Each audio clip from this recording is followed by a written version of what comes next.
Welcome, everyone. Ready to dive into some serious brain-tickling stuff today. We're going deep on the uncertainty principle, but not in that usual physicsy way. No, we're going to tailor this specifically for you, a philosopher out there. Oh, it's amazing how this principle, right, it goes way past just physics, really gets into like, what is reality even? Knowledge and just what can we even know?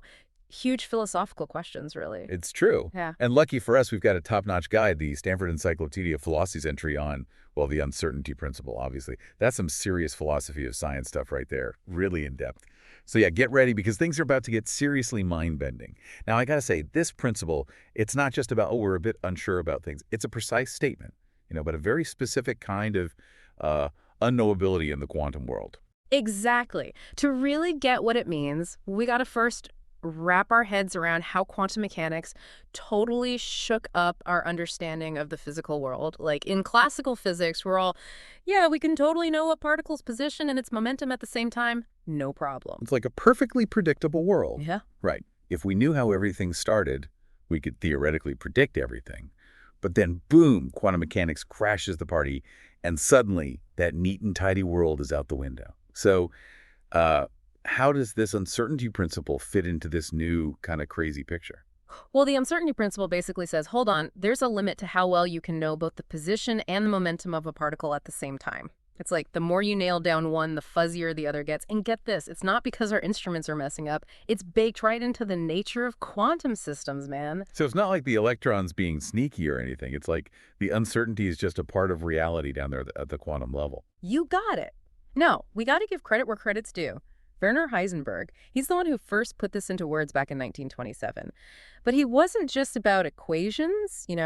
He wanted to make quantum mechanics more down to earth, connect it to what we can actually see happening. Right, right. There's that word, Anschaulichkeit. It's like wanting physics to be visualizable, understandable. He was bridging the gap between all the crazy math of quantum mechanics and what actually happens in experiments. Right? Exactly. His whole thing was, if you can't describe an experiment to measure something, then like what's even the point of that concept? You got to be able to measure it. And that's where his famous microscope thought experiment comes in. Super elegant way to show this principle. Yeah, okay, let's break down this thought experiment. It's about trying to see where an electron is using a microscope. Right? Yep. So imagine shining a light on an electron. You want to see where it is. But to get more precise, you got to use a light with a shorter wavelength. The catch is, shorter wavelength means more energy in that light. So it's like you're trying to find this tiny speck of dust in a dark room. You need a brighter flashlight, but if it's too bright, poof, you might blow the dust away. Perfect analogy. That high-energy light, when it hits the electron, it gives it a momentum kick, making its momentum more uncertain. So trying to nail down the position messes up the momentum, you see. And the same thing happens the other way around, too. It's like there's this cosmic balancing act between knowing the position and the momentum. Now, this is where things get super philosophical. What does this uncertainty really mean? Are we just limited in what we can know? Or does it say something deeper about reality itself? That's where these different interpretations come in. We've got the epistemological interpretation, which says, hey, maybe the uncertainty principle is just about the limits of what we can know. So, like, the electron might actually have a specific position and momentum, but we just can't get both pieces of information at once. Our knowledge is limited, but reality might not be fuzzy. Exactly. It's like peeking into a box through a tiny hole. You only see a part, but the whole thing inside isn't necessarily blurry. Then there's the conceptual interpretation, which gets a bit more radical. Okay, this one, if I get it right, it asks if our normal ideas of position and momentum even make sense in the quantum world. It's like trying to describe the taste of chocolate using only colors. The words just don't cut it. You got it. And lastly, we got the heavy hitter, the ontological interpretation. This one goes straight to the heart of things, saying quantum systems just don't have a definite position and momentum at the same time, period. The uncertainty is not just in our heads, it's built into reality itself. Whoa, so the electron isn't hiding anything. It's more like those properties don't exist until we measure them, right? It's like saying a coin doesn't have heads or tails until it lands. Perfect analogy. Heisenberg himself, he kind of danced around these different ideas. He was big on like measurement equals meaning and measurement equals creation. So measurement equals meaning means you can only talk about something if you can measure it. And measurement equals creation means the act of measuring kind of makes that property real. You got it. And that's where the deep philosophical debate kicks in. Is the uncertainty principle just how we're forced to interact with reality, or is that truly how reality is? Does uncertainty belong to the system itself, or do we somehow cause it by looking at it? That's a huge question, taking us way past physics into, like, metaphysics and epistemology. But before we jump into that rabbit hole, I gotta ask, does this whole uncertainty principle thing even deserve to be called a principle? Oh, you bring up a good point. Even Karl Popper, big shot philosopher of science, he wasn't on board with calling it a principle. He was like, if you can derive it from a theory, it can't be a fundamental principle. So in his view, it was a result of the theory, not a starting point. But Heisenberg himself seemed pretty keen on the idea that it was based on what we see in experiments. How do we square those two ideas? To make sense of that, we got to look at how Einstein separated constructive theories from principal theories. Constructive ones, they start with basic stuff and build a model. Principal theories, they start with what we actually observe and see what pops out. So like classical mechanics, it's all about forces and stuff. That's constructive. But thermodynamics, with its laws of entropy and energy, that's more about observing patterns, right? Exactly. So maybe the uncertainty principle, it's actually an empirical principle, just like those laws of thermodynamics. After all, Heisenberg himself said it comes from pure fact of experience. Interesting. It's like we could view it as a basic rule about the world we can observe, not just some math thing from quantum mechanics. That's where philosophy really steps in and helps us unpack these ideas. It lets us move past the equations and really grapple with these huge questions about reality and what we can know. So if we're going to call this thing a principle, got to make sure it actually holds up in the real world, right? Like, does it pass the experimental test? Yeah, that makes sense. There have been tons of experiments trying to test this principle. What's the verdict? Well, Heisenberg's early ideas were thought experiments, just thinking things through. But later on, experiments backed him up pretty solidly. But of course, science is never about proving anything absolutely right. Right, experiments can only show if a theory seems to be working or if it's totally busted. So we're saying the uncertainty principle matches what we see, but we can't be like, boom, proven. You got it. And that leads us to another layer of this whole thing that philosophers love: measurement and disturbance. Heisenberg, he thought that when you measure one thing, like position, you mess up the other, like momentum. Yeah. It's like trying to check your tire pressure. You stick a gauge in there, you get a reading, but oops, now you've let some air out. Such a good analogy. But here's the thing. This whole measurement disturbance idea wasn't in Canard's inequality, which uses standard deviations to talk about uncertainty. So Canard's inequality is more about the spread of possibilities, not about one specific measurement messing things up. So how do we connect Heisenberg's idea to the math? Well, that's where all this modern debate about error disturbance comes in. People are trying to put Heisenberg's idea into more precise math terms. Masanao Ozawa, he took a good stab at it. He imagined a quantum system like our electron interacting with a measuring device. So he's factoring in the act of measuring itself, saying it's not just watching, it's an interaction that changes the system. Exactly. Ozawa came up with these quantities for both the error in measuring something and the disturbance you cause to the other thing. Then he came up with an inequality, but it didn't have a lower limit. Wait, no lower limit? Doesn't that mean we could theoretically measure both things perfectly, which would totally contradict the uncertainty principle? That's what his results seem to say. So he concluded that Heisenberg's error disturbance thing doesn't always apply. You can imagine this stirred up a whole lot of discussion. Of course. It's like saying, nah, we can actually know both where an electron is and how fast it's going.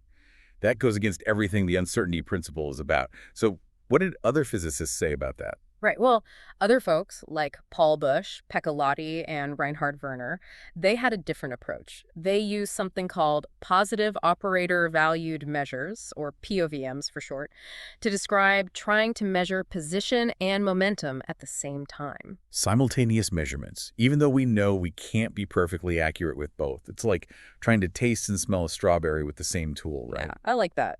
Their approach, we call it the BLW approach, gets that every real-world measurement is a bit fuzzy. They use this special math tool to compare the results of their joint measurement to what you'd get if you could measure each thing perfectly separately. So they're basically measuring how much the joint measurement is off from the ideal case, showing how the act of measuring adds uncertainty. What did they find? Well, they came up with a new uncertainty relation, and this one did have a lower limit. They said the inaccuracy in measuring position times the disturbance to momentum, it has to be bigger than some constant value, kind of supported Heisenberg's original idea. So the BLW approach backs up Heisenberg, Yeah. even though they're using fancier math than those standard deviations in Kennard's inequality. That's what they're saying. But even this approach has its quirks. Some folks criticize it, saying, yeah, the math works out, but it might not apply neatly to real-world experiments. Their derivation used a bunch of possible quantum states, basically the worst-case scenario. So it sets a limit in general, but doesn't say what'll happen in one specific experiment with a specific state. It's like knowing the speed limit, but not how fast the cars are actually going. Right on. So the BLW relation, it's theoretical, but doesn't totally capture the details of a particular experiment. This really shows how theory and experiments dance with each other, right? Yeah. Seems like this whole error disturbance discussion and what it means for measuring things in quantum mechanics is still a lively debate. Absolutely. And things get even more interesting when we start thinking about the philosophical implications of all this. All right, let's wade into those philosophical waters. What are the big questions that these error disturbance relations raise for someone thinking about the nature of reality and knowledge? One huge question is, do these relations mean that quantum properties are fundamentally uncertain, not just unknown? Like, it's not just us missing information, but that the properties themselves are fuzzy until we measure them. So measuring isn't just revealing what's already there, it's actually shaping reality in some way. Heavy stuff. You got it. If we take these error disturbance relations seriously, it seems like measuring something fundamentally changes it. Wow, that's a massive change in perspective. It challenges the whole idea that we, as scientists, are separate from the stuff we're studying. Definitely. If our measurements are shaking reality, then we're not just watching, we're part of the whole quantum dance. That's wild. Like saying that looking at a star changes the star itself. And it gets even crazier when we think about cause and effect. Now you've got me hooked. How does the uncertainty principle, especially this error disturbance stuff, mess with our usual ideas of cause and effect? Well, if measuring something changes it, then it's hard to say what caused what. Did the measurement cause the change, or was it something else? Because the act of observing is mixed up with the system changing over time. So it blurs the line between cause and effect, something that never happened in classical physics. Exactly. It suggests that cause and effect, the way we usually think about them, might not work the same way in the quantum world. So the uncertainty principle isn't just about not knowing things, but also maybe about the limits of causality itself. That's a truly mind-blowing idea for a philosopher to ponder. It is. It makes us rethink time, the role of the observer, and what objective reality even means. We've really stumbled into a deep philosophical rabbit hole here. Let's take a breather and look at the big picture. What are the key takeaways for you from all of this? Okay, so we've talked about how the uncertainty principle really messes with our classical physics view of the world, especially the idea that measuring something inevitably disturbs it. It challenges the way we think about observer and observed, even cause and effect. But you mentioned some alternative ways to think about uncertainty beyond using standard deviations, right? What are some of those, and what new insights do they bring? Well, one approach that really appeals to those seeking a deeper understanding is the use of bulk widths to quantify uncertainty. Instead of focusing on the average spread of a distribution like standard deviations do, bulk widths look at a specific interval that contains a large chunk of the total probability. So it's like saying, hey, 90% of the probability falls within this range, so let's use that as our measure of uncertainty. Seems more intuitive, especially for distributions with weird outliers. Exactly. And the cool thing is we can get uncertainty relations using bulk widths that are different from, but also complement, the Heisenberg-Kennard relation. They give us a fresh perspective on the same fundamental principle. It's like approaching the same philosophical problem from different sides, using different tools to shed light on its various aspects. It shows how rich and complex the uncertainty principle is, how it keeps sparking debate and exploration. Exactly. And then there's another really fascinating approach that uses the concept of entropy to quantify uncertainty. You might know entropy from thermodynamics, where it often relates to disorder or randomness. Right, the idea that things tend to get more disordered over time. But how does entropy connect to uncertainty in quantum mechanics? Well, in information theory, entropy is a measure of information content. The basic idea is the more uncertain we are about something, the more information we gain when we measure it. So a system that's very ordered with low entropy wouldn't have much uncertainty because we already know a lot about it. But a disordered system with high entropy would have lots of uncertainty because it could be in many different states. Exactly. And we can use this idea in quantum mechanics with something called Shannon entropy, which measures the information content of a probability distribution. So instead of standard deviations to represent the spread of possibilities, we're using entropy to measure how much information the distribution holds. How does this give us a new way to think about the uncertainty principle? The really neat thing is, we can derive uncertainty relations using entropy that are actually stronger than the Heisenberg-Kennard relation. Stronger meaning they put tighter limits on how much uncertainty we can have about position and momentum together. So we're getting an even more precise understanding of the fundamental limits in quantum mechanics. Precisely. And these entropic uncertainty relations aren't just some mathematical trick. They're giving us new insights in areas like quantum information theory and quantum cryptography. So the uncertainty principle, despite its name, is actually opening up new avenues of research in these cutting-edge fields, shows the power of these fundamental principles to drive innovation and discovery. Absolutely. It's a great example of how an abstract concept can have huge implications for both how we understand the universe and how we develop new technology. As we wrap up our deep dive, I'm amazed by how the uncertainty principle has shattered our old classical physics intuitions. It's made us rethink what reality is, what it means to observe something, and even what knowledge itself is. It's a reminder that the universe is far stranger and more amazing than we could ever have imagined, and that we're always learning and discovering new things. For a philosopher, the uncertainty principle is full of questions and challenges. It makes us grapple with the limits of what we can know, the nature of measurement and observation, and the very essence of existence itself. It's a concept that keeps sparking debate and new ways of thinking about the world. As we've seen, exploring its different interpretations and formulations can give us profound insights into the very nature of reality. Well said. Thank you for joining us on this deep dive into the uncertainty principle. We hope you've come away with a deeper understanding of this mind-blowing concept and its power to challenge and inspire us. And maybe even a little bit of that wonderful uncertainty that keeps us questioning, exploring, and seeking deeper understanding.